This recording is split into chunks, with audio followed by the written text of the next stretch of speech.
Hey everyone, this is Jane with Barlow Herbal and Dr. Brandon Nielsen. Today I'm going to throw some things at Dr. Nielsen. He doesn't know what, and we're just going to answer some questions very quickly. I have a little list in a book here. This is going to be interesting. This is going to be interesting. That's from the West Coast. I know. Okay, so the first thing I want to ask you is in 60 seconds, 90 seconds, how would a person who's got gallbladder issues hang on to their gallbladder? So if the doctor wants to yank out their gallbladder, are they acute? Like yes. They're in acute? Oh, acute, I would use Chancapiedra or breakstone. And so that's an herb called Chancapiedra. That's an herb. It comes out of the Peruvian jungle. And I would be doing that. Do they have infection? Any fever? Are they kidney? Just like a UTI? Anything, or just gallbladder? Okay, no associated, just gallbladder. Okay, because sometimes you'll also see like kidney stones. Okay, so just gallstones. Everything's connected, right? Okay, depending on how bad it is, I would use the breakstone, and I would use it up to about if it's acute, I'd use it up to even like 12 times. Do a smaller dosage a day, up to like 12 times a day. Okay.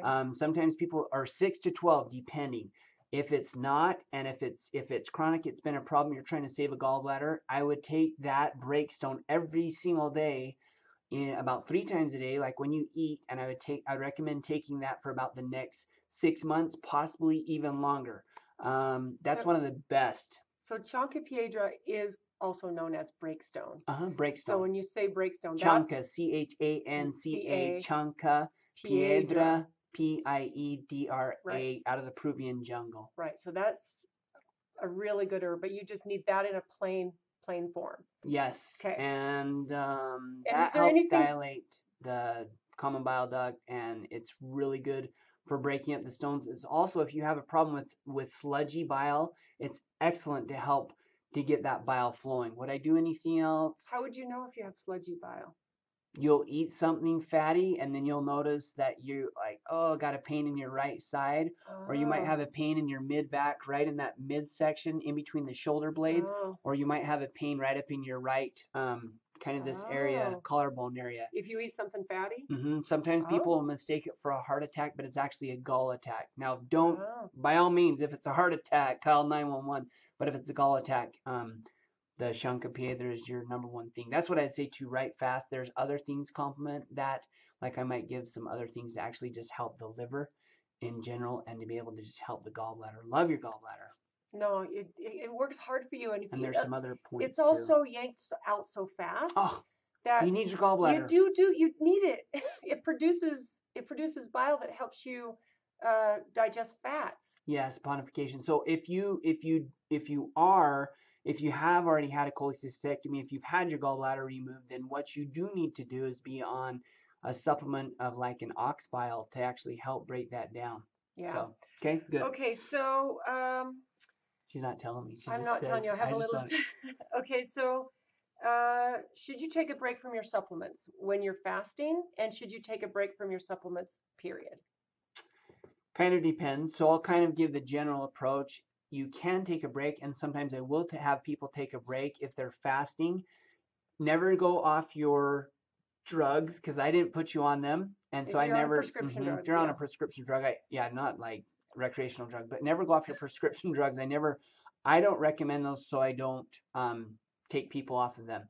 Sometimes on a fast, I will have people go off periodically, but it just depends on what it is. I mean, if it's something for thyroid or adrenal, sometimes I won't take them off of it because they need those. If it's something for maybe gut, I might take them off. Or if it's something for like a microbial infection, it kind of all depends. But if it's something that you've been on for a long time, let's just say it's a vitamin, it's something that's just helping you with nutrition, and you're going to be okay with it, absolutely you can stop that. If it's something that's really an acute phase, like a microbial infection, parasitic infection, I might have you stop for 3 days and then hit back hard on it.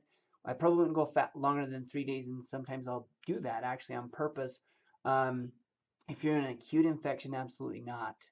But it kind of depends. I hope that helps. But in general, you can go off your supplements. Right. And I will have people go off of them, especially if it's like, whoa, this is too much. I'll have them go off all of them, and I'll have them start with one, the most critical for whatever that is. Oh, another thing, you guys, if you're on a high blood pressure supplement, do not go off of that and specific things. So yeah, some of these like there are some supplements that I have people and they should never go off of them. They're almost treated like a prescription where they cannot go off of Well, them. and a lot of times the way I look at natural things is like food. And It we talked is. about this before, It is. because you think about things like cayenne pepper and garlic and cardamom and things that have all these benefits. Right. They're food. They're food and they're not, so I guess So yeah, so can I go off of food for 3 days, for 5 days? Well, you can, but be careful. Yeah. So how long do they want to fast for? No, that was just a general question. Okay. So yeah. we'll go into that maybe if we need to in another video. So if it's 24 hours, go for it. Okay. If it's not acute. So talk to me real quick don't about don't look about gut health, bone broth, probiotics, and prebiotics. Like just in a nutshell. That's a lot. Okay. I know. Gut health, it's absolutely important. So you have 3 brains. Your brain, your gut is a brain, and then your third brain is your skin. All right. So very important with gut that you take care of it because most of your neurotransmitters are made there. Most of your immunity is in your gut. You have to take care of your gut. It's an absolute, if you want to have health, if you want to have healthy brain health, if you don't want to get dementia, Alzheimer's, all that, boom. Okay, next one. Prebiotics. Prebiotics. What are they? So prebiotic, okay, prebiotic, all it's going to do is it's going to feed a probiotic. When we think of probiotics, we think of friendly flora. So the good bacteria in your gut. So you have 37 trillion cells in your body and you have 370 bacterial cells in and on your body. So you've got to make sure that friendly flora is happy. So a prebiotic would actually be feeding those good bacteria. Is it necessary? Depends. Yes, no, I use it sometimes I don't, but it's very beneficial. You just want to make sure that you're feeding the bacteria, the good bacteria. And there's food you can eat that's prebiotic. Absolutely. Give me an example. Like chicory root. Okay. Inulin. But like a food, like a. Well, you can actually, that's a food. You can actually do that. Chicory root can be an ingredient. Like when I had my protein bars, one of the ingredients was chicory root. Or inulin, Yeah, but is there? What would I use as a food? I would actually go the pre and post. I mean, if you really want to get down to it, I'd use fermented foods because you're gonna have some pre and probiotics in there. Right. And I would use something like, if you really want to get crazy, go kimchi. I mean, who knew that I was part Korean and I love kimchi? Are you really part Korean? I seriously am. Yeah, you have like a lot of and ethnics. Hawaiian. Yeah. It's like Heights 57. Okay, so prebiotic can be good. Okay. So let's talk. I could go. I have a lot of questions in here, but keep them rolling. No, there's one thing I want to really talk about. I want to talk about. Slows down. It does slow down a little bit. Slows down because she just. Do we need to start a new video? No. This to me. Serious change now. Whoa. All right, here we go. Okay, so I want to get into people's minds for a minute. All right. Because I think that we spend so much time talking about our biology, and we don't spend quite enough time talking about our mindset and how it affects our biology. And I just feel like this is one of those things. We live in a world that a lot of people think is unstable with politics and terrorism and the problem is I think people, they get attached to the news and they live in fear. And you can eat as clean as you want and you can do all these supplements and all these probiotics and truly take care of your biology. But if you live in this mindset of the world is a scary, horrible place, and do bad things happen? Yes, they do. And they're going to get worse. And I'm a positive person. But this is what I think. But they don't have to get worse in your mind. But this is what I also think. Okay. I think there's more good in the world than bad in the world. Absolutely. And I think if we spend our time focusing, like our media machine does, on all the bad things that happen, because as humans, we love to look at the train wreck. We love to look at the bad things that are happening because that's all that's on. Right. And so I would give a suggestion to disconnect from the news if you're a news watcher. And I'm not saying put your head in the sand.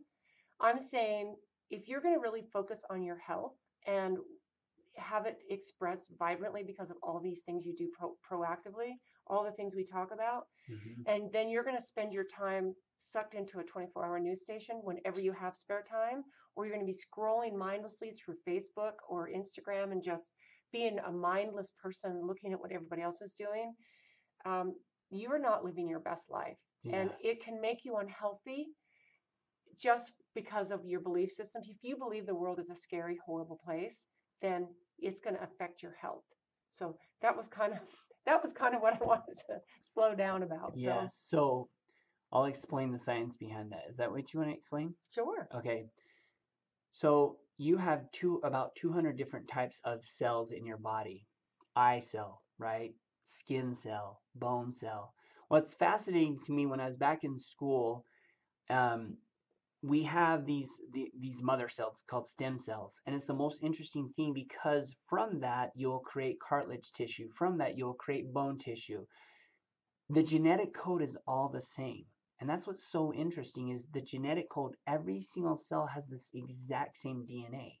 So what is it that's changing? And it's actually markers on the cell. And it's called epigenetics, the study of epigenetics. And this is exactly what Jane is talking about. In fact, the longer I've been Dr. Nielsen, I've gone more and more into mind and getting your mind right and healing and getting rid of those negative emotions. But exactly what Jane is saying is these markers on our genes actually decide, they control. For example, if I were to use a book, let's say your book of life, you can actually be familial history. You can actually be set up to have cancer. There's tons of people in your family that have cancer, but because of your healthy eating habits, yes, but because of so much your mind in the game, you will actually literally close off the chapters of cancer in life. You guys, this is being full on scientifically proven now, because what you do is you create markers. So methylation is the ability to create a chemical marker. Histones are a protein marker, and what we know are emotions are actually a protein-like substance. So Yeah. when you get in the right mindset, doing things like going for walks, gratitude walks, doing things like yoga, doing things like meditation, taking time, one of the best things that you can do is be grateful. It is one of the absolute best feelings, because what that means is when you're grateful, you're going to be ready to receive. So your mind doesn't know, you trick it. And the coolest thing about that is you do that over time. You start to create neurological pathways. So you start creating new nerve cells, right? And then as you do that over time, you actually start to change. You don't change your genetic code, but you change what genes are going to be expressed. So the epigenetic of your genes, meaning above or upon, is going to allow your genes to express. That will be health. That will be vibrancy. That will be life. That will be a sense of thriving rather than just surviving in fear. Did Yeah, that help? it makes perfect sense. Okay. Yep. Because to me, it's about your belief system and the environment. So you put your body in a good environment, and then your belief systems and what you believe That's exactly is right. what ties it together. And personally, I love the science of epigenetics. I study it extensively. I was lucky enough a few years ago to actually listen to a lecture and then go meet Dr. Bruce Lipton. Mm-hmm. And Wow, to me, that's cool. it was like he's a rock star to me. But yes, that's exactly what I was after. So I slowed that down because I was. I didn't even know where this is going, so I was like, "Where's this going?" Yeah, I just think that we spend so much time talking about the biology part, And which take this supplement and do yeah, yep, and I I hear think you. that that's important. But I really think that this piece, because it is literally the second half of the puzzle, the environment's the one puzzle, the belief system's the other puzzle. These two can't survive in vibrant health or in disease without each other. So, like if you have a belief system of disease and it's in my genes and it's going to happen, Mm-hmm. no matter how good you take care of your health, your belief system is going to help that be expressed and it's going to make it true. And believe it or not, you're going to be a better person. You're going to be healthier if you have this amazing positive mindset that's full of gratitude and you know for a fact that you're going to live to be 100. And I'm not saying you should just throw your health out the window, because that's an important piece. So to me, these two pieces are critically important. So I just wanted to Mind body. take a little minute and just put that into your thought for this day. So Absolutely. thanks for coming along on that one. Do you want to stop? Yes. But thanks, guys. I hope you have an amazing day. Thanks for stopping I by. don't know where it's at. So Oh, it's there it right is. there. Okay. Okay.